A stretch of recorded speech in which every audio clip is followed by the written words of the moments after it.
Why do people want to own their own business? Generally speaking, they want to own their own business so they can be in control of their destiny. Isn't that right, girls? Right? Okay. I'm surrounded here by 4 Cal State Long Beach students that are helping me with these courses. What we've been talking about is, why do they want to own their own business? Well, if you own your own business, you then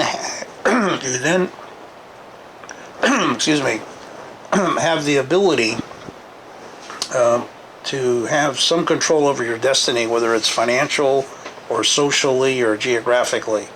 In my case, I grew up in a coal mining town in Pennsylvania, came out to California as an intern on a ship when I was 18, landed here in Long Beach, and I said, I'm going to do whatever I have to do to stay here. And I've been here ever since. I'm 50, 60 years later. I'm 55, 50, a lot of years. Somewhere between 50 and 60 years I've been here. Okay. So what we've done is we've put this course together based on the key things that you need to know on how to start, create, and sustain a business. The single most important issue is not about accounting. It's not about salesmanship. It's about the emotional resilience you need to have to deal with the obstacles you're going to face. Because you're going to face some obstacles. And so when I talk to the students about what's holding you back from starting your business, one of the first things they say is, well, money. Well, that's easy. Money part's easy. If you develop a better mousetrap, the money will find it. The biggest challenge is people around you that don't encourage you to kind of take this risk. And I would argue that there's less risk in starting your own business than there is working for somebody else. Because at the end of 5 years, their business changes, you're gone, right? They let you go, you end up with some strategic change, right? Okay. So everything on the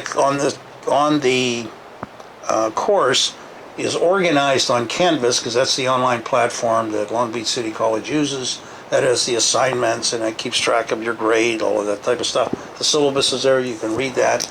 But all the content is primarily on the Mucci Learning website for Management 80, which you can see. And you'll see one of the questions I have right at the beginning, you need to be a citizen of your target market.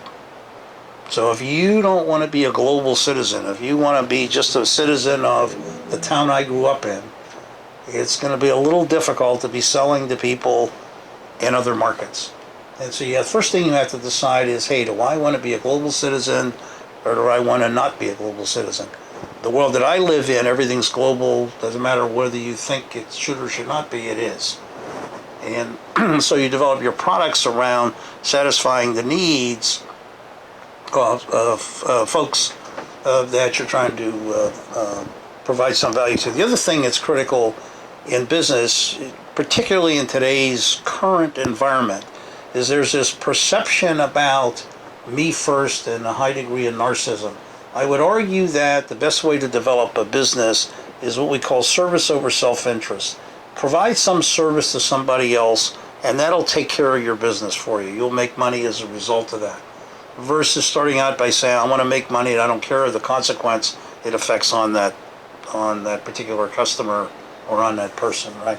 And there's a lot of evidence that supports my hypothesis on that, okay?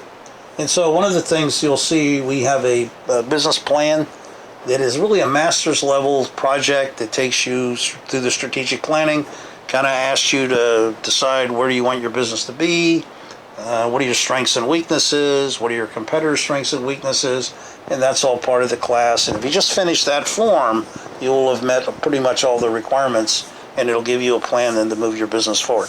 The other thing I want to mention to you is we have an alumni program where we stay in touch with our students, because we get businesses up and running during the semester, and then the semester's over. And so we stay in touch with students so we can continue to help them get their business up and running. The number one objective for me is for you to get your business up and running successfully. The number one objective for the school is for you to complete this class. So I encourage you, complete the class. Thank you very much.